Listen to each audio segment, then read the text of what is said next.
Boa noite. Finalmente um motivo para sorrir.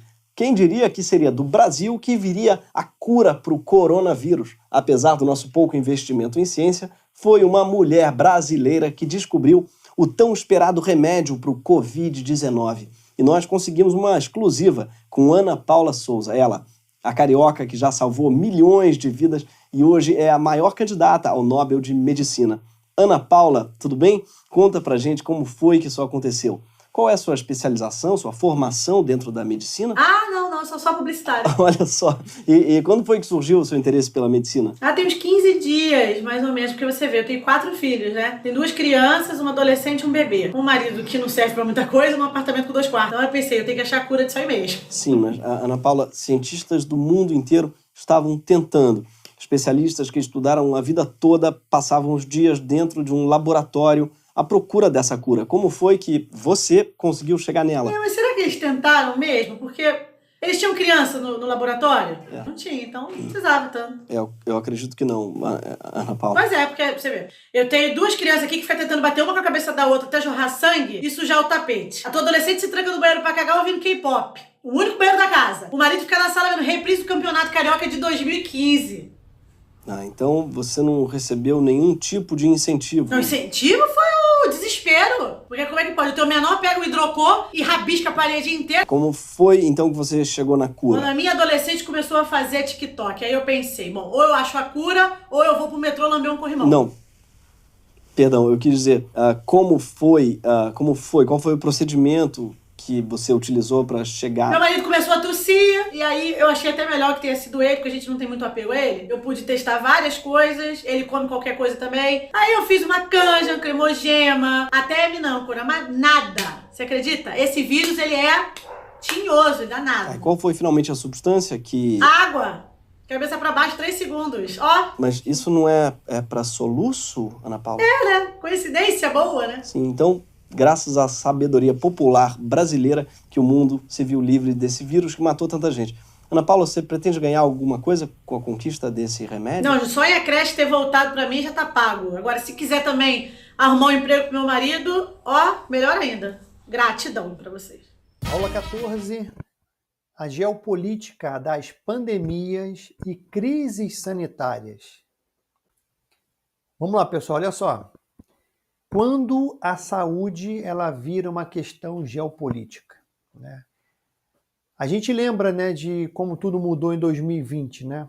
As aulas mudaram, né, o uso do álcool em gel, né, de repente a gente começou a ouvir notícias sobre um vírus novo, né, que se espalhava muito rápido, né, o coronavírus. Será que a pandemia é só um problema médico? A resposta é não, né? Ela é um problema também geopolítico, né? Ela é um reflexo, né? Se ela é um problema geopolítico, ela acaba sendo um reflexo, né, direto das relações de poder, né, das desigualdades sociais e do modo, né, de como que o mundo está organizado. E esse problema da pandemia, né, como um problema geopolítico, né, ele acaba envolvendo decisões estratégicas, né, controle de recursos, fronteiras, né, influência econômica, militar e diplomática também. Aí eu trouxe aqui um exemplo, né, para fixar, né? Por exemplo, fronteiras, né? Eu trouxe aqui o exemplo das fronteiras, né? O fechamento das fronteiras na pandemia. Ele não foi só por causa da saúde, né? Ele foi também uma decisão política, que acabava refletindo quem era prioridade e quem não era. Agora vamos falar um pouquinho sobre a globalização, né? A globalização e esse avanço rápido das doenças, né? Bom, a globalização ela é maravilhosa, né? Para o comércio, para o turismo, né? Mas também ela acaba sendo uma rodovia, né? Para os vírus e para as bactérias, né? Só para a gente ter uma ideia, né? Um vírus, né? Ele pode sair de uma cidade lá na China e chegar no Brasil em menos de 48 horas.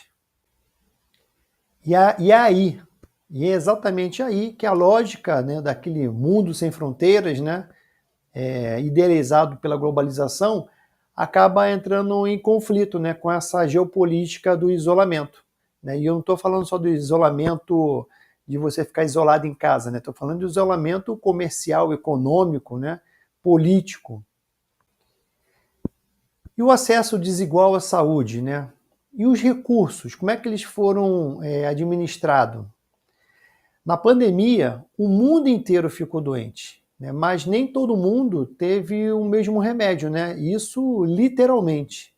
Aí eu separei essas informações aqui, para a gente ter ideia do que eu estou falando. Né? Em 2021, de todos os países do planeta, apenas 10 países concentraram mais de 80% das vacinas disponíveis no mundo. Né? E a África, né, e parte da América Latina, por exemplo, enfrentaram escassez do material básico, né, que era de seringas e oxigênio. Se não tinha remédio, se não tinha vacina, né, aí também não tinha nenhum básico, seringa. E aí nesse contexto que entra, né, a diplomacia das vacinas, né, que é considerado hoje o novo poder global. E no contexto, né, desse novo poder global, né, nessa diplomacia das vacinas, funciona da seguinte forma, né? Quem tem vacina tem influência e quem precisa da vacina precisa negociar, né?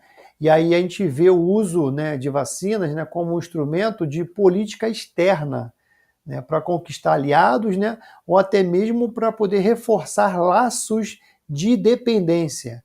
Aí eu trouxe aqui 2 exemplos disso que eu estou falando. Ó.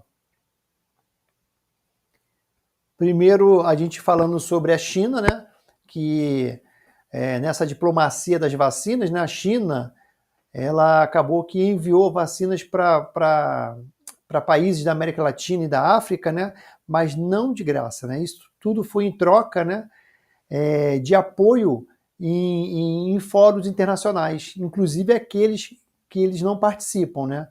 Então, a China, nessa ideia, né, nesse novo poder global, usou a vacina como moeda de barganha, moeda de troca, né, para poder conquistar mais apoio, né, nesses fóruns internacionais que elas não têm nem acesso. E aí, pelo outro lado, né, os Estados Unidos, né, acabou que priorizou o envio, né, de vacinas para os seus aliados estratégicos. Né? Mas quando eu falo que enviou, apoiou, né, entendam que ela vendeu, né, para esses países. Né? A China, atrás de apoio, né, em fóruns de debate, né, de fóruns internacionais, e os Estados Unidos priorizando o envio para os seus aliados estratégicos, né, para poder reforçar aqueles laços de dependência, né, como Israel, por exemplo, Coreia do Sul. E essa capacidade, né, de um país influenciar outros países, né, por meio da cultura, da ajuda, da diplomacia, né, sem o uso direto da força, tem um nome, que é soft power. Né? É exatamente esses 2 exemplos que eu acabei de dar agora, dos Estados Unidos e da China, né, eles usaram, né, essa capacidade, né, de influenciar, de ajudar, né, com diplomacia, sem o uso da força. Né? E isso é conhecido no mundo geopolítico de soft power. E as consequências, né, e os alertas que ficaram para o nosso futuro? Né? A gente precisa estar ligado, né, que nós, seres humanos, terráqueos, né, que vivemos aqui na Terra, a gente vive num sistema internacional de produção de bens interligado, né? Onde que se um elo quebra, o impacto é global. Né? Se uma fábrica lá na China quebra, o prejuízo pode ser sentido imediatamente lá, né? Mas logo o impacto vai ser global, justamente por conta desse sistema internacional, né, de produção que é interligado. Né? E isso a gente aprendeu, deveria pelo menos ter aprendido, né, nessa pandemia que a nossa geração teve a infelicidade, né, de presenciar. Bom, então aqui eu concluo, né, a nossa aula 14, né, falando sobre a geopolítica das pandemias e crises sanitárias. Né? Fiquem ligados aí nesses conceitos, que a probabilidade de cair, né, nos próximos concursos, até porque a gente está aí, né, saindo de uma pandemia e na iminência, né, de entrar em outra, né, que é a gripe aviária, né, apesar de o risco ser bem menor, aparentemente, né, mas, por exemplo, os Estados Unidos já está produzindo vacina e estocando já, com medo de uma situação para não ficar refém, né, dependente de outros laboratórios de outros países. Tá? Então é importante a gente ficar ligado aí nessa geopolítica das pandemias, tá bom? Fico por aqui, bons estudos e até a próxima aula.